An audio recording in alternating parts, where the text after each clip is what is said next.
A história das famílias mais poderosas do mundo não começa com ostentação, mas com estratégia. Muito antes dos holofotes e da internet, elas já operavam nos bastidores da história. Em tempos de impérios e reinos, o verdadeiro poder não estava nos tronos, estava naqueles que financiavam os reis. Foi assim que, no coração da Europa do século XVIII, os Rothschild se ergueram. Mayer Amschel Rothschild, um judeu alemão que entendia mais de moedas do que de espadas, criou uma rede de filhos espalhados por centros financeiros estratégicos: Londres, Paris, Viena, Nápoles e Frankfurt. Com eles, nascia um sistema bancário tão avançado que superava os próprios governos. Enquanto isso, no outro lado do Atlântico, o nome Rockefeller começava a ser murmurado nas sombras da Revolução Industrial. John D. Rockefeller fundaria a Standard Oil, transformando o petróleo em poder. Mas não era apenas uma questão de negócios, era uma guerra silenciosa por domínio. Aqueles que controlavam os combustíveis controlavam o mundo moderno em informação. Essas famílias entendiam algo que a maioria das pessoas demoraria séculos para perceber: o dinheiro por si só é limitado. Mas o controle sobre instituições, governos e mercados, isso é eterno. Elas não buscavam apenas riquezas, buscavam influência. E, nesse novo jogo global, elas estavam sempre 5 passos à frente. Outras famílias surgiram com o mesmo instinto: os Astor com imóveis, os Morgan com bancos, os DuPont com pólvora e química. Cada um ergueu impérios em setores cruciais.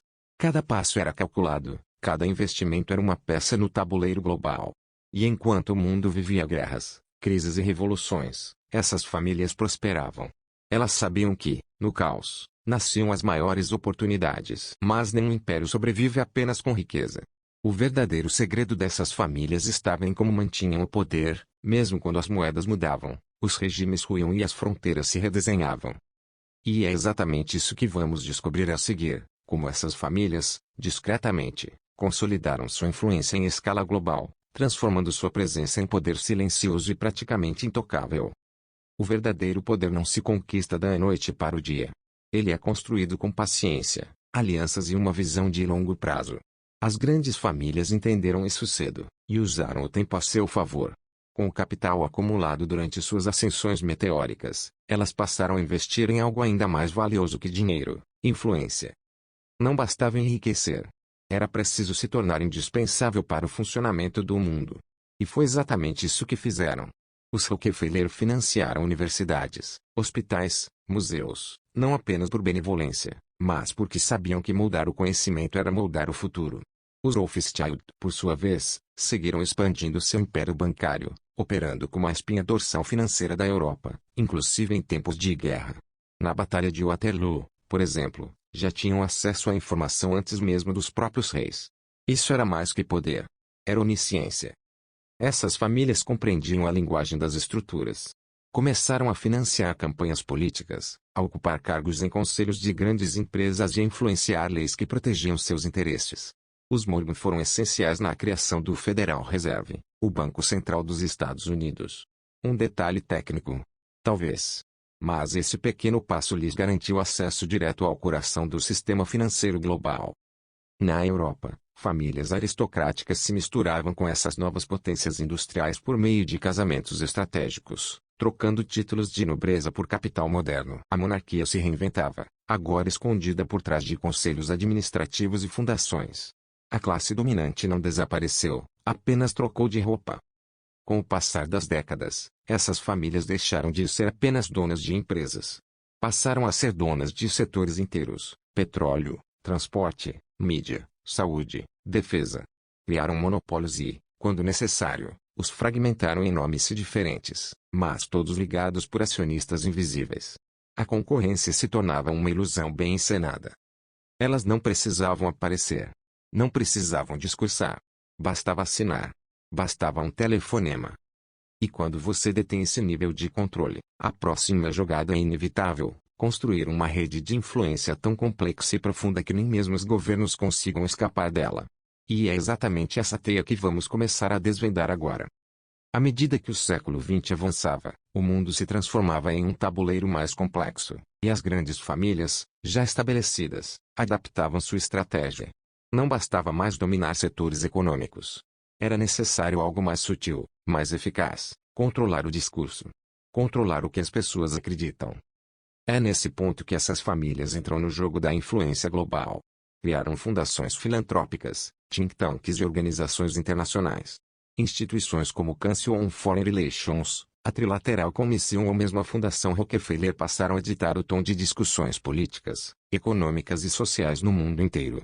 Com o pretexto de promover desenvolvimento e paz, estabeleceram redes de influência que penetravam governos, universidades e a mídia. Por trás de aparentes causas nobres, combate à pobreza, educação global, sustentabilidade, escondiam-se interesses muito bem alinhados. Cada doação, cada programa, cada evento internacional era cuidadosamente planejado para reforçar a posição dessas famílias no jogo global. Era o poder agindo sem levantar suspeitas. A mídia também foi incorporada à teia. Grandes conglomerados de comunicação, em diversos países, passaram a ser controlados direta ou indiretamente por essas famílias ou por instituições alinhadas a elas. O objetivo não era apenas informar, era direcionar. Quem controla o noticiário, molda o que o mundo acredita ser verdade. Na virada do milênio, a internet surgiu como uma ameaça e oportunidade. Algumas dessas famílias perderam espaço para novos gigantes tecnológicos, mas muitas se adaptaram rápido, investindo ou se aliando aos novos senhores do algoritmo. Google, Facebook, Amazon, novas empresas, velhas dinâmicas. Os dados se tornaram o novo petróleo, e quem entendesse como manipulá-los teria nas mãos o destino das nações. O curioso é que, quanto mais conectados estamos, mais invisíveis eles se tornam. Eles não aparecem. Não discursam. Não precisam convencer. O sistema já faz isso por eles. Mas nem todo império é eterno. Por trás das cortinas impecáveis, começaram a surgir rachaduras. Conflitos internos, disputas familiares, escândalos abafados. E agora, vamos ver como até os mais poderosos não estão imunes ao colapso. Por trás das mansões cercadas por muros altos e das fundações filantrópicas impecáveis, havia segredos. E, como toda estrutura erguida com ambição e controle absoluto, cedo ou tarde rachaduras começam a aparecer. O mundo mudava, e nem todas as famílias estavam preparadas para lidar com os novos tempos. A história mostrou que, por mais sofisticado que seja um império, ele nunca está acima do erro humano. Escândalos começaram a surgir, e muitos não puderam ser abafados. A dinastia Kennedy, por exemplo, embora politicamente influente, foi tragada por uma sucessão de tragédias, rumores de envolvimento com a máfia e conspirações que ecoam até hoje. Já os Morgan viram seu poder diminuir após crises bancárias e o desmembramento de suas operações no Zewa. Algumas famílias sucumbiram às suas próprias arrogâncias. A Standard Oil, o império de Rockefeller, foi forçada a se dividir por determinação judicial. Parecia uma derrota. Mas, na verdade, a fragmentação apenas espalhou o poder em novas formas. Exxon, Chevron, Mobil, todas herdeiras do mesmo sangue financeiro. Um golpe de aparência, não de substância. Em outros casos, as disputas eram internas. Herdeiros que não estavam à altura do legado, brigas judiciais entre irmãos, ideologias que dividiam famílias. Quando o dinheiro é infinito, o ego cresce em proporção semelhante. E foi isso que corroeu lentamente alguns desses impérios. Escândalos modernos também vieram à tona. Documentos vazados como os Panama Papers e os Pandora Papers revelaram conexões obscuras entre velhas famílias e paraísos fiscais, lavagem de dinheiro, evasão fiscal e estruturas empresariais usadas para escapar da lei. De repente, o que antes era apenas sussurro virou manchete. Mesmo assim, o colapso de uma peça não destrói o tabuleiro inteiro. Muitas dessas famílias, mesmo em queda parcial, continuaram presentes por meio de sucessores, holding companies e novos braços de investimento. Elas aprenderam a se reinventar, mesmo quando o mundo exigia sua extinção. E é justamente essa reinvenção que as manteve vivas até hoje, ocultas à vista de todos, reinventando a própria imagem e reestruturando seu domínio. No próximo capítulo, vamos descobrir como as novas gerações estão moldando o poder moderno com a mesma frieza estratégica de seus antecessores. A morte de um patriarca raramente marca o fim de uma dinastia. Para as famílias mais poderosas do mundo, o legado é planejado com gerações de antecedência. Quando os holofotes se voltam para os escândalos ou aparentes colapsos, é nos bastidores que os sucessores são moldados. Não para herdar fortunas, mas para proteger e expandir impérios silenciosamente. As novas gerações dessas famílias cresceram em um mundo diferente, digital, veloz, hiperconectado. Mas o instinto permanece. Jovens herdeiros como David Rothschild, por exemplo, mantêm os negócios da família com discrição, atuando em setores de finanças sustentáveis e novas tecnologias. Ao mesmo tempo, nomes menos conhecidos do público, mas altamente influentes, continuam a operar fundos de investimento, conglomerados de mídia e braços de lobby político com precisão cirúrgica. A diferença agora é a imagem. As novas dinastias não ostentam. Não aparecem em capas de revistas de celebridades. Assumem posturas mais humanizadas, apoiam causas sociais, falam sobre clima, igualdade, diversidade, tudo com o cuidado de se posicionar como parte da solução, e não como os arquitetos do sistema. Fundos como BlackRock, Vanguard e State Street são exemplos desse novo modelo de controle. Não pertencem oficialmente a uma única família, mas estão interligados por estruturas acionárias complexas, trusts e sociedades cruzadas.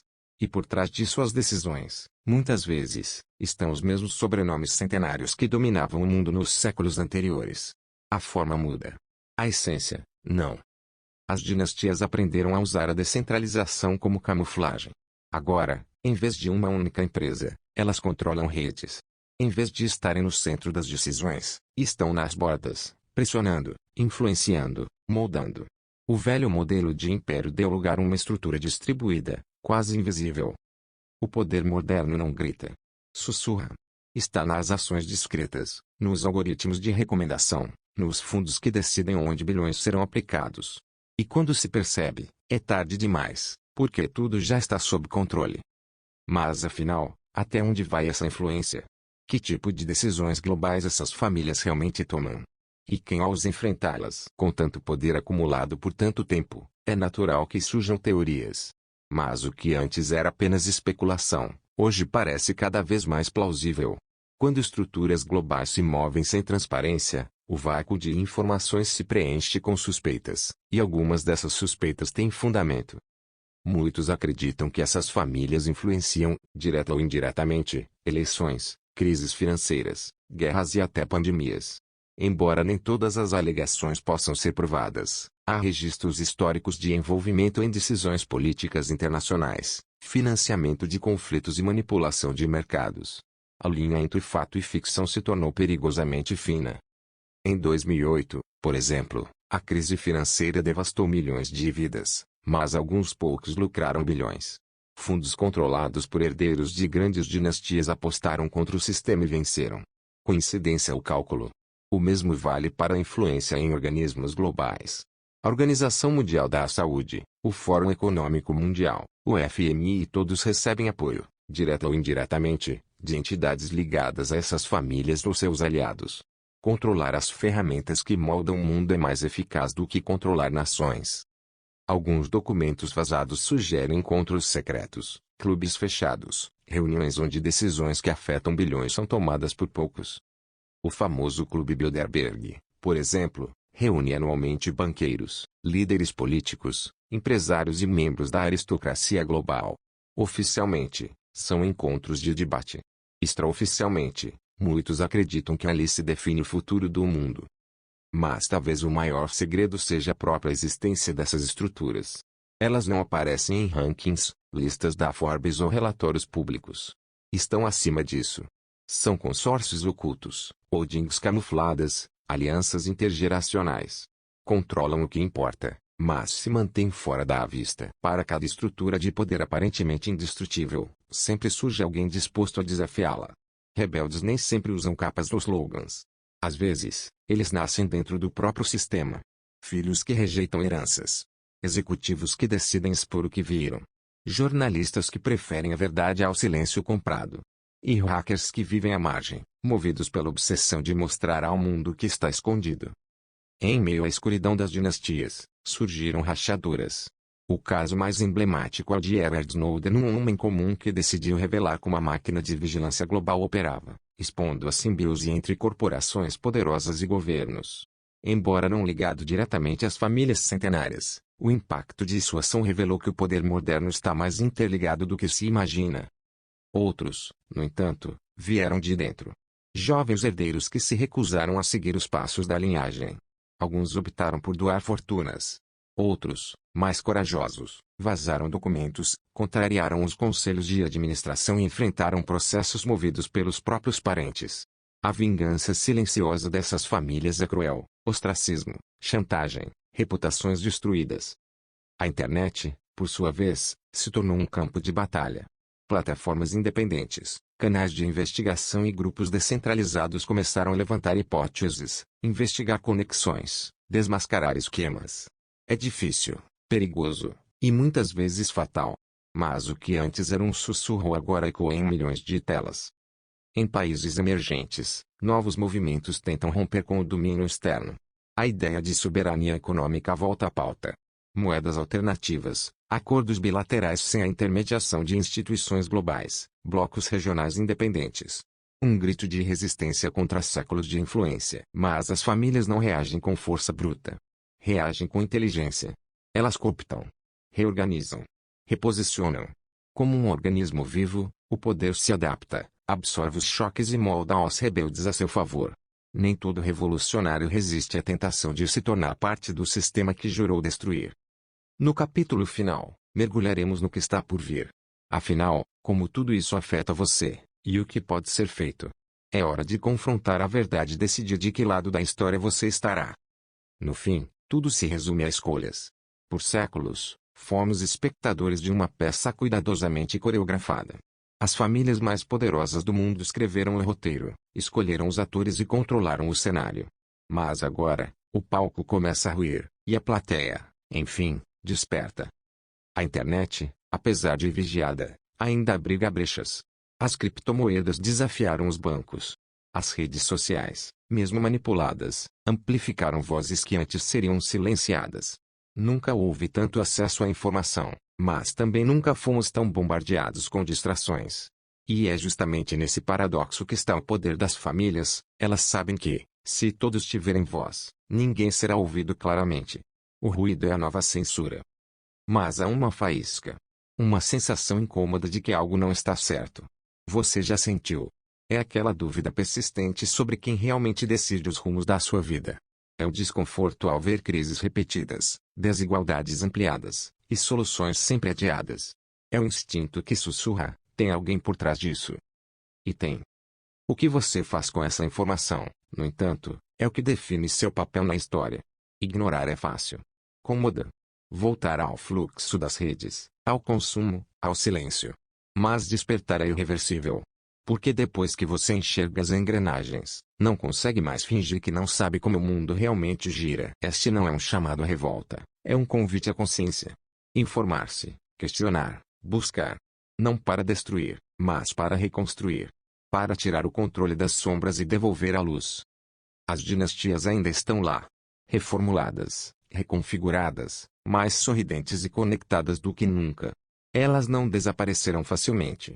Mas pela primeira vez em séculos, enfrentam algo que nunca dominaram por completo: a vontade coletiva de mudar. Você pode ser apenas mais um. Ou pode ser a diferença. Agora é com você. Compartilhe esta história. Reflita. Pesquise. Fale. Desperte outros. Porque o mundo não muda quando as famílias poderosas decidem. Ele muda quando os invisíveis acordam.